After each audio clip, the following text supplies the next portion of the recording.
It was New Year's Eve 2016. My friend Kevin had invited me over to his place to come watch fireworks with his girlfriend. Buying fireworks wouldn't be necessary as his next door neighbors had put on quite a show every year. They basically did one for the whole neighborhood so that people didn't have to leave their homes or go out and buy fireworks. They would obviously be setting off fireworks right at 12, and Kevin had allowed me to arrive much earlier, giving us time to chill. New Year's Eve was on a Saturday, and neither of us had to work the next day, so that meant I could stay longer. For reference, we were both in our late 20s, so naturally we were more able to stay out late. Kevin had ordered us some pizza for dinner, and even grabbed a few cold ones for the special New Year.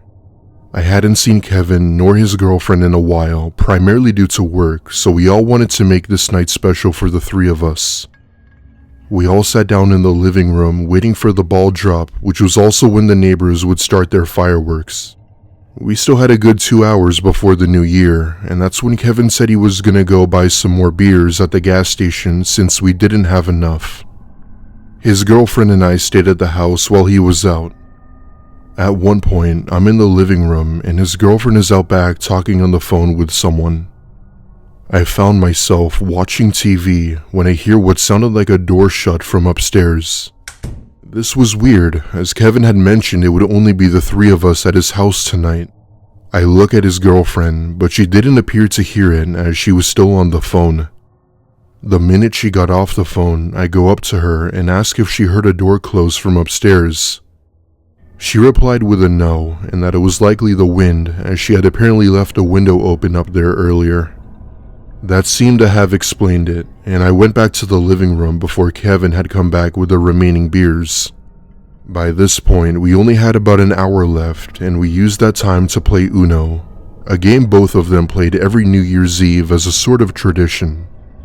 Kevin and his girlfriend were on their fourth beer, so they naturally got drunk, making everything funnier for them. Anyway, we finish the game and go outside getting ready to watch the fireworks. Keep in mind that we were so close to the neighbors that we could practically see them get ready, so we basically had front row seats. Kevin had set up his tripod and camera to film the fireworks, as he did every year. We turned on the TV outside and counted down to the new year, wishing each other great success, new memories, etc. Several fireworks began to shoot up into the sky, lighting up the night with vibrant colors with the loud sound vibrating in us. It was honestly a great experience so far, and I wanted to walk out to the backyard to get a clear shot with my phone. The whole show lasted a good 10 minutes or so, and once it was over, I turned around to face the house, and that's when I saw someone in the upstairs window. Both Kevin and his girlfriend were still on the porch, and I told Kevin to call the police and that someone was in the house. He was still a little tipsy from the alcohol, but when he snapped out of it, he ran upstairs with a kitchen knife. All the while, I was expecting to hear some sort of commotion going on, but it never did. All I heard was a few doors opening and closing and Kevin coming downstairs a few minutes later. He told us that he didn't find anyone up there and wanted to make sure if what I saw was actually a person. I told him I was sure, even by pointing out which room I saw them in, who was probably now gone. I mean, what else would it have been, I thought. Me, Kevin, and his girlfriend searched the entire house looking for the supposed intruder, but ultimately found nothing. Seeing as I had a few drinks myself while also being tired, I accepted the fact that it was all in my head at the end of the night when I went home. They didn't call the cops because, well, there really was no point.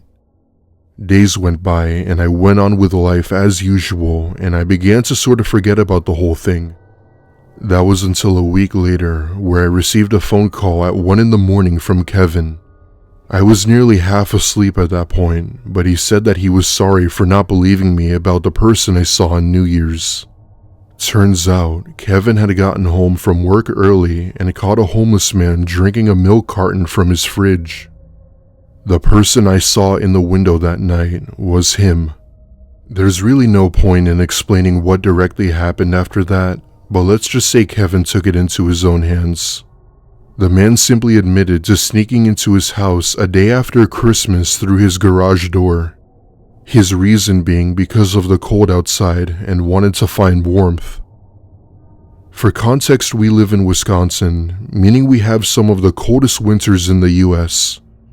He was arrested and taken in, which according to Kevin didn't seem like the worst idea, as at least he'd have food and a bed. The most disturbing part, however, was that he was caught with 2 pairs of Kevin's girlfriend's underwear in his pocket. I'm guessing this was the reason as to what made Kevin did what he had to, I don't know. Kevin and I are still friends till this day, but had broken up with his girlfriend for reasons I won't go into. However, every year we still look back on this incident and will continue to do so for what may be the rest of our lives.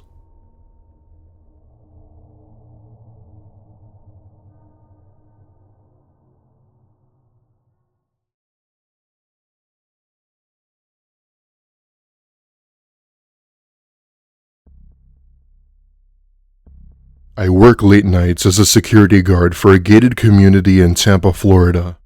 It was New Year's Eve, and I was scheduled to work at the neighborhood. Most people would be upset that they had to work on New Year's, but I ultimately didn't have any plans, so I really didn't care. The majority of my responsibilities would mostly be patrolling the community just to ensure everything was safe and functional. I would be required to do those rounds every hour, and most of the time I would be parked in my cruiser on my phone. It was New Year's Eve of 2019, and I was doing my normal tasks as usual, when I hear and see a car driving past the entrance of the neighborhood fast. It only took about 10 seconds for it to speed down and crash into a large tree head-on, creating a really loud noise. I drive up to the entrance of the neighborhood and get out of my car to make sure if anyone in the car was okay. The driver was a young woman in her 20s who was stiff as a board. I ask her if she was alright, and she turns to me sobbing, but that she was okay. It was a little hard to hear her from the fireworks going off in the distance, but she didn't appear to be drunk or intoxicated. Even with the windshield broken, there was surprisingly not a scratch on her. I asked her if she wanted me to call for help, but she already claimed that she had called AAA. I then tell her that I would be back and that I was gonna go get an incident report form. Near the front of the neighborhood was a small office type thing where I would allow people into the community. Anyway, I go into the office and grab the forms when I noticed that the woman was nowhere in sight. I remember calling out for her, looking for any possible way she could have gone. Down the street, on the sidewalk, hell, even under her car. Nothing. I was gone for maybe 3 minutes, so I was wondering as to where she possibly could have went. With no other options, I called the police, explaining my situation. They arrived with a canine unit to track her scent, which would hopefully give some insight as to what happened. The dogs were able to track her scent up the road for a bit before losing it, leading to nothing. You might be thinking that she could have been picked up by someone. But the thing is that I didn't hear any cars drive by, as I was very close to the street. I won't reveal her name due to privacy reasons, but ever since then, her case had gained a lot of popularity. Up until now, she's been missing for a while, and it's unknown if police will ever find her. There were no clues, no leads, and nothing has ever come up. This mystery story will always haunt me till this day.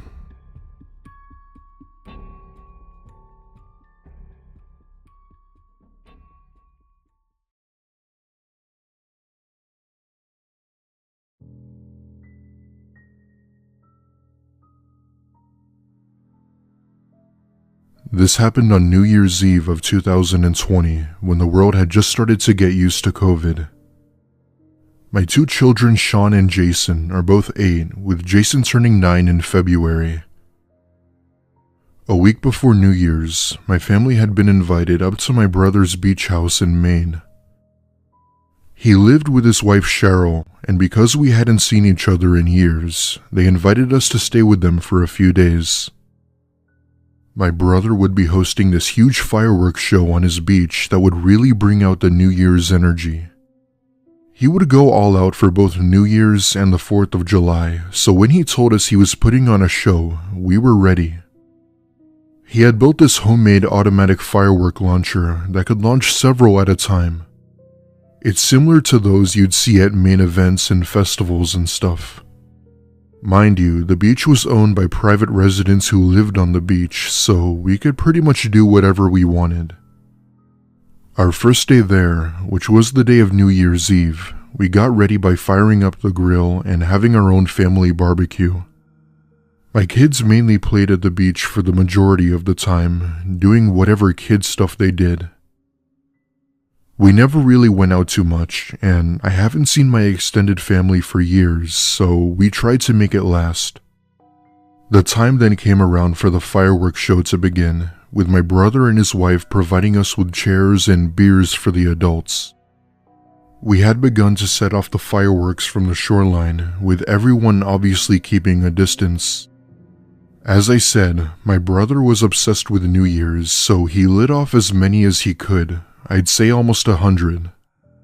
Mid-show, we, adults, are drinking our asses off watching the children and fireworks when Sean approaches me and points to something out in the water. At first, I couldn't see what he was pointing at as it was the dead of night, but after a few seconds, I saw it. Out there, in the distance, was something in the water, bobbing along that I had never seen before. My mind came to the thought of a buoy or something, but after a closer look, I realized this was no buoy. The light of a firework was enough to reveal what appeared to be several pieces of wood and bamboo put together. My wife thought that it was some sort of container, but as it came closer to shore, I realized that my theory was correct. At this point, we pause our little fireworks show, and my brother and I go over to get a better look. What it was absolutely bizarre and was something that only brought up more questions than answers. It was still a little too far out to go towards it, but we then came to the realization that it was a makeshift raft. Our feet were basically in the water, and none of us want to swim out there to go grab it. That's when my brother goes inside to get his binoculars to look closer. Upon this raft was not a soul, but I knew it had to have been built for a reason. The chances of seeing a raft out here to begin with was small enough. There's only 3 other houses on this beach, 2 of them with no one living in them, so it couldn't have belonged to one of them. We were considering to call the Coast Guard, but we weren't sure as to what they could possibly do about it. My wife thought that it could have been traced back to the person who built it, but the chances of that were slim. I came to the conclusion that this raft had to have come from out at sea. The creepiest thing about this was thinking about the people who once sailed that raft, why they sailed and how they met their fate. That was the part that really spooked us the most.